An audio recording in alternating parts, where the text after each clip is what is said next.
Break के बाद आपका एक बार फिर से स्वागत है। आप देख रहे हैं बिंदास बोल, और बिंदास में हम आपके सामने मुद्दा लेकर आए कि संसद पर हमले के दोषी अफजल गुरु को तो फांसी हुई, सजा मिली, लेकिन उसके फांसी को देरी करने वालों को सजा कब मिलेगी, उनके नाम सामने आने चाहिए। किस किस ने इस फाइल पर कुंडली मारकर इसको रोका, किस किस ने इसमें देरी की, जानबूझकर की, किसके रणनीति का हिस्सा था, किसने इसको इंप्लीमेंट किया, और कौन है जिम्मेवार, राष्ट्रपति हो, मुख्यमंत्री हो, गृह मंत्री हो या देश का कोई अफसर हो। कार्रवाई होनी चाहिए क्योंकि बात देश की है। कॉलर के पास चलते हैं। नमस्कार, बोलिए।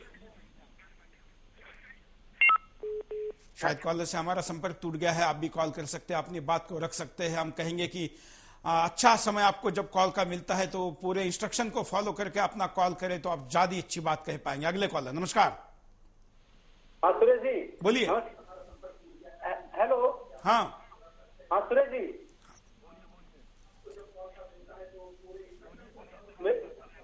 सुरेश जी नमस्कार। मैं बीआर प्रजापत जोधपुर से बोल रहा हूँ। हाँ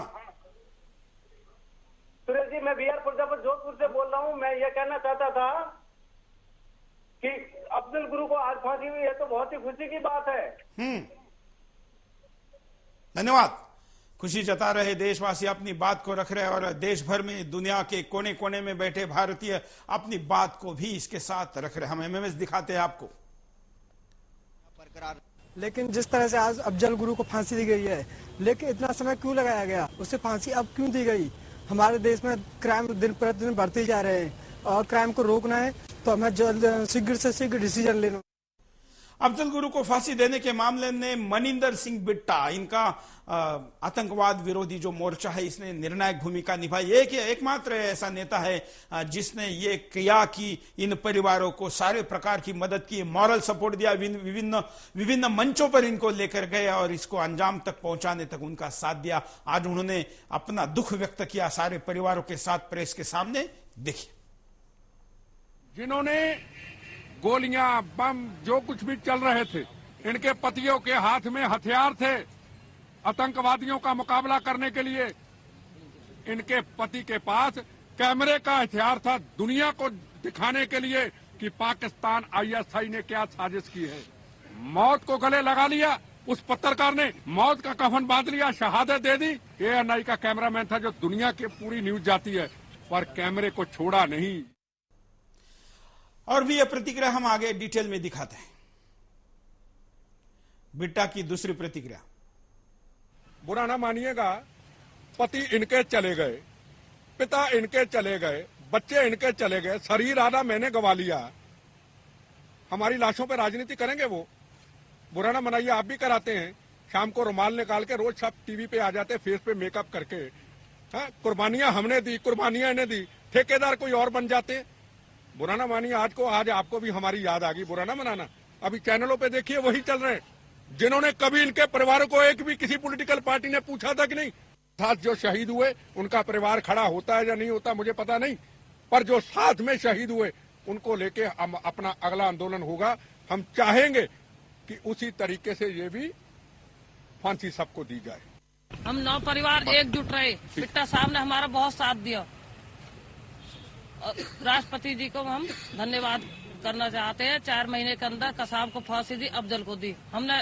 हमने ये सोच लिया था, आस ही छूट गई थी, पर हम लड़ाई से नहीं हारे। और राष्ट्रपति जी से हम यही कहना चाहेंगे, बहुत अच्छा निर्णय लिया, धन्यवाद।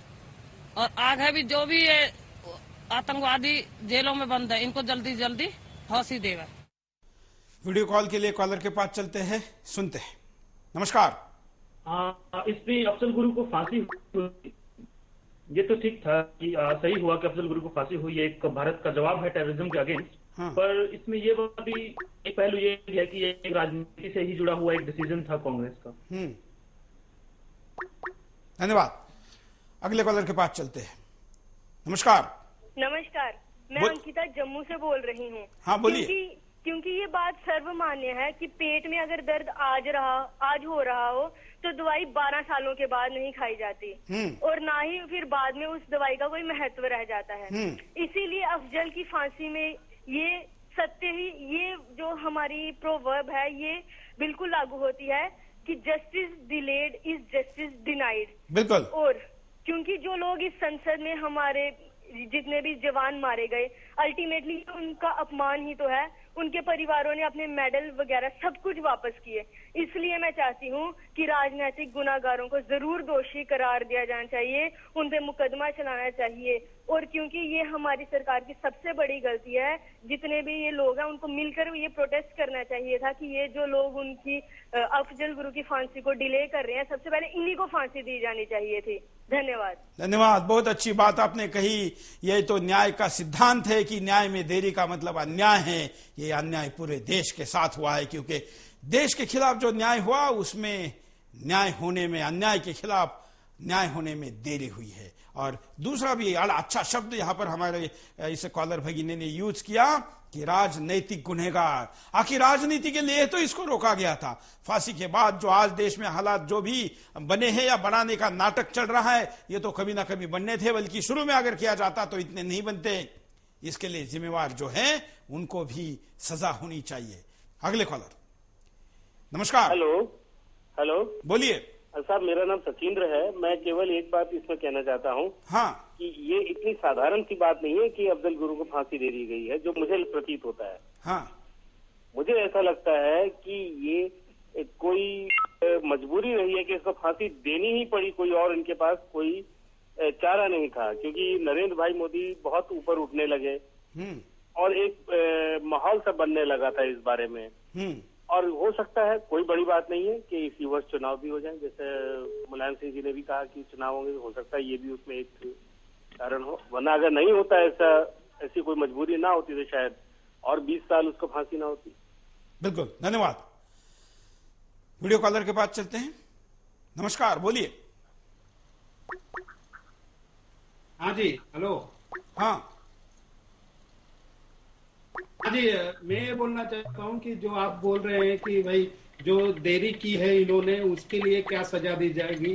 2014 में तो ये कांग्रेस पार्टी को तो सजा मिलेगी, क्योंकि नरेंद्र मोदी जी आ रहे, तो बाय डिफॉल्ट इनको सजा उसी समय सारी पब्लिक देगी, चाहे वो देरी करे, जो भी करे। अब 2014 ज्यादा देरी पे नहीं है, अब 2014 में सबको सजा मिलेगी, जो लोग ने देरी की। अब नरेंद्र जी आएंगे तो सबको सजा देंगे।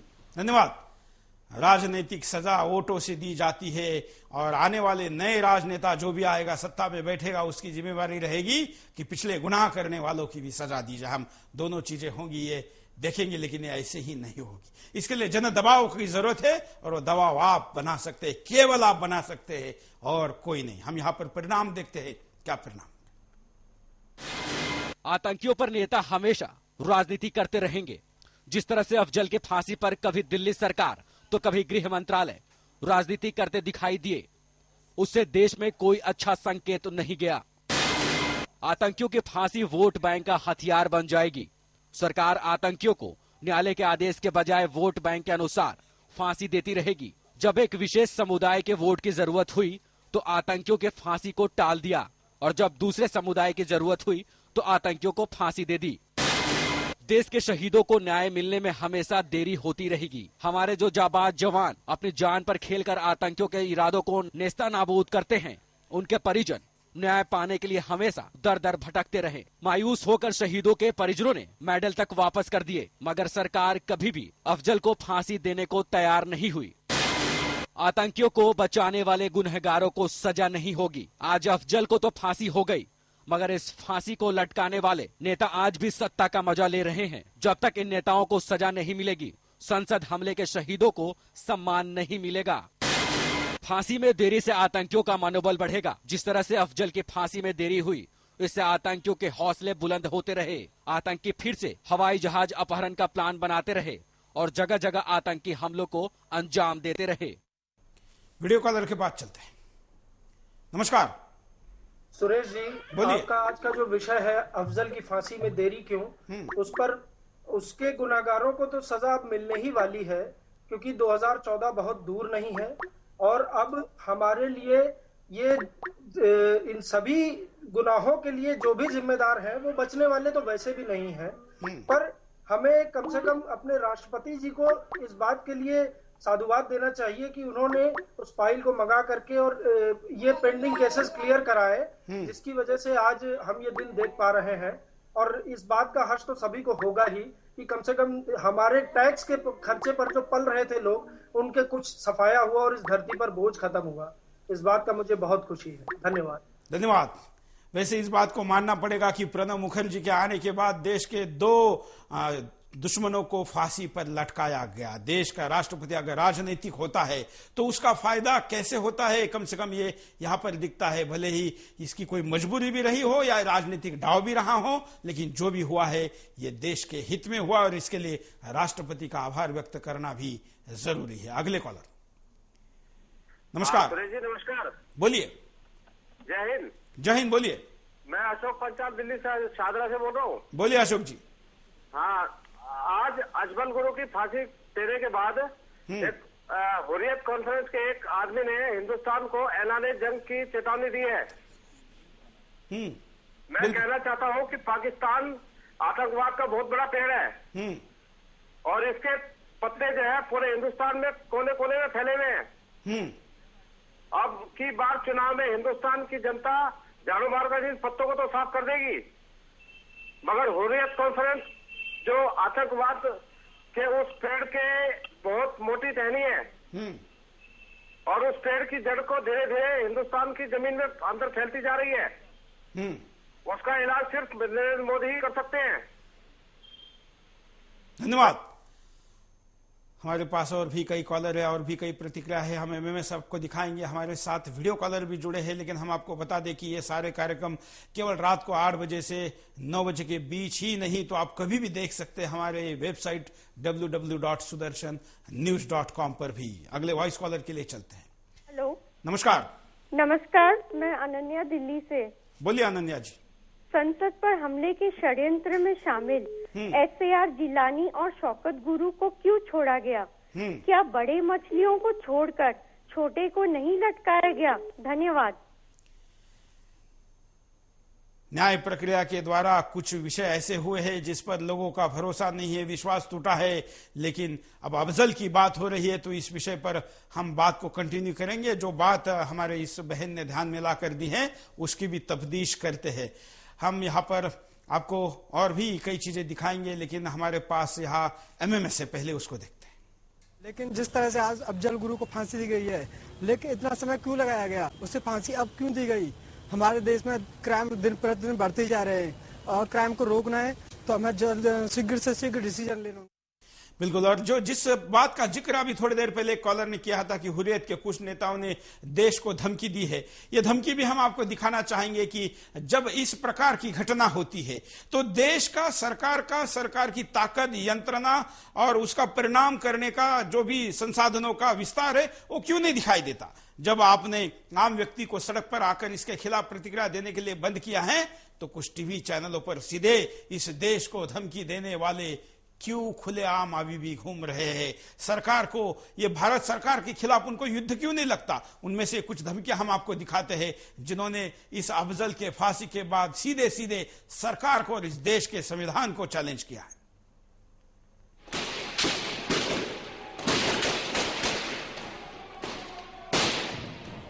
कुछ तारीखें अपने साथ इतिहास लेकर आती हैं। 13 दिसंबर 2001 की तारीख भी इतिहास में दर्ज होने के लिए आई। भारतीय लोकतंत्र को थर्रा देने के लिए आई। पूरा देश भौचक था कि आखिर संसद पर हमला कैसे हो सकता है।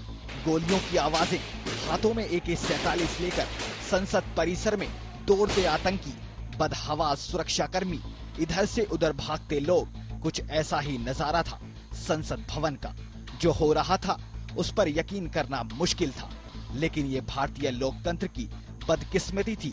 सुबह 11:20 उस वक्त लोकसभा और राज्यसभा दोनों ही ताबूत घोटाले पर मचे बवाल के चलते स्थगित हो चुकी थी। 11:35 इस वक्त तक सरकार में ऊपर से लेकर नीचे तक किसी को अंदाजा नहीं था कि संसद की सुरक्षा में कितनी बड़ी सेंध लग चुकी है। आतंकियों ने की ताबड़तोड़ फायरिंग। उधर कार में धमाका कर पाने में नाकाम आतंकियों ने ताबड़तोड़ फायरिंग शुरू कर दी। गेट नंबर 11 पर तैनात CRPF की कांस्टेबल कमलेश कुमारी भी दौड़ते हुए वहां आ पहुंची।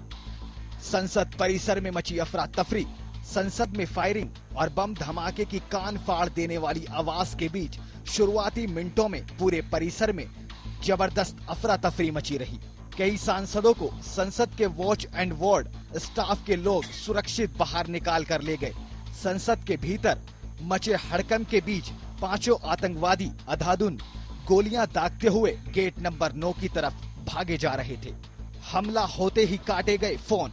नेताओं को सेंट्रल हॉल तक ले जाने के बाद सुरक्षा कर्मी तमाम संवाददाताओं को उस कमरे में ले गए जहां से अहम सरकारी दस्तावेज बांटे जाते हैं। पांचवा आतंकी मचाता रहा कोहराम। 4 आतंकियों को मार गिराने की कार्रवाई के बीच एक आतंकी गेट नंबर 1 की तरफ बढ़ गया। ये आतंकी फायरिंग करते हुए गेट नंबर 1 की तरफ बढ़ता ही जा रहा था। गेट नंबर 1 से ही तमाम मंत्री, सांसद और पत्रकार संसद भवन के भीतर जाते हैं। ये आतंकी भी वहां तक पहुंच गया। हमला नाकाम करने में लगे 30 मिनट। संसद पर हमले को नाकाम करने में 30 मिनट लगे, लेकिन इन 30 मिनटों ने जो निशानी हमारे देश को दी वो आज भी मौजूद है। पांचों आतंकियों को ढेर करने के बाद कुछ वक्त ये तय करने में लगा कि सारे आतंकी मारे गए हैं। विस्फोटकों को किया नाकाम। बम निरोधक दस्ते ने वहां पहुंचने के बाद विस्फोटकों को नाकाम करना शुरू किया। उन्हें परिसर से 2 जिंदा बम मिले। जिस कार से आतंकी आए थे उसमें 30 किलो RDX था। आप अंदाजा लगा सकते हैं कि अगर आतंकी इस कार में धमाका करने में कामयाब हो गए होते तो क्या होता। पूरा देश अब तक इस हमले को जज नहीं कर पाया था। सत्ता के गलियारों में बैठक पर बैठक हो रही थी कि इस हालात का मुकाबला कैसे किया जाए। उधर इतिहास में 13 दिसंबर की तारीख को हमेशा के लिए दर्ज कराकर सूरज भी धीरे धीरे डूबने लगा था, मगर हमारी सरकार ने ऐसी घटना के दोषी को सजा देने में इतनी देर कर दी। आखिर इस देरी करने वाले गुनहगारों को सजा कब होगी? ये तो घटनाक्रम था जो हमने आपके सामने दिखाया। हम वो धमकी वाली बाइट अब आपके सामने दिखाते हैं। अजमल कसाब को फांसी दी थी, इसी तरीके से दी थी। हमें उसी वक्त पता था ये ऐसी जालिमाना हरकत करेंगे, लेकिन ये अफजल गुरु की फांसी को हम ही नहीं पूरी दुनिया ने कंडेम किया है। हम इसकी बड़ी सख्त तरीके से इसके कंडेमनेशन कर रहे हैं, मजम्मत करते हैं, लेकिन हम इंशाल्लाह इसका भरपूर जवाब देंगे हिंदुस्तान को। ये कश्मीरियों के लिए एक ऐलान जंग है हिंदुस्तान की तरफ से, और हम इस ऐलान जंग को एक्सेप्ट करते हैं और इसका जवाब इनको अनकरीब मिलेगा। हम फिलहाल हड़ताल की एक कॉल देते हैं कि फिलहाल तकरीबन 4 दिन तक हड़ताल की कॉल हम अपनी पीपल्स पॉलिटिकल पार्टी की तरफ से दे रहे हैं और तमाम कश्मीरियों से कह रहे हैं कि वो सब्र तहम्मुल से काम लें, और इंशाल्लाह हम अगला जो हमारी पार्टी की तरफ से जो भी कार्रवाई होगी उसके लिए हम मीटिंग करेंगे, तो उसके बाद हम कोई फैसला करेंगे। ये बिल्कुल एक रिवर्स गियर लग चुका है, तो बिल्कुल हालात उसी पॉइंट पर आएंगे जो 90s की पोजीशन 19 के हालात की तरफ इशारा करते हैं, क्योंकि वापस रिवर्स गियर लग चुका है। अब कश्मीर के हालात बिल्कुल अबतर हो जाएंगे, हालात बिल्कुल खराब हो जाएंगे। ये जो बाइट है ये भारत के एक न्यूज एजेंसी को दी है, ANI को, और ये भारत से दी है, पाकिस्तान से नहीं। ये कश्मीर में एक पॉलिटिकल पार्टी का नेता है जो भारत सरकार को धमकी दे रहा है। इसकी पार्टी भी जीवित है, ये भी जीवित है, ये बड़ा विशेष है। और ये बार बार भगवान का नाम लेता है। उस धर्म के जो धर्मगुरु है उन्होंने देश के खिलाफ बोलने वाले ऐसे व्यक्ति को ऐसा पवित्र नाम देने से जरूर रोकना चाहिए, लेकिन ऐसा नहीं हो रहा है। हम उनको ये आह्वान करते हैं। एक वीडियो कॉलर के पास चलते हैं। नमस्कार जी। नमस्कार सुरेश जी, मैं नीता महाजन बोल रही हूँ जकार्ता से। बोलिए। मेरा यह मानना है कि मोदी जी के लोकप्रियता को ध्यान में रखकर सरकार ने ही अफजल गुरु को अभी फांसी देने की घोषणा की है, और जिस हिसाब से सरकार ने देरी की है, मुझे तो विश्वास ही नहीं होता कि अफजल गुरु को फांसी भी दी होगी या नहीं। यह सरकार को लोगों से गुमराह करने की कोशिश है। धन्यवाद। जकार्ता से अनिवासी भारतीय महिला भगिनी अपनी बात को रख रहे, और उनको तो लग रहा है कि फांसी ही नहीं दी गई। कहीं अफजल को तो कहीं पिछवाड़े के रास्ते से छोड़ तो नहीं दिया गया। ये भी सरकार के अविश्वास के कारण लोगों के मन में भावना। हम यहाँ पर रुकते एक छोटे से ब्रेक के लिए। ब्रेक के बाद दोबारा आएंगे। बिंदास बोलचाल।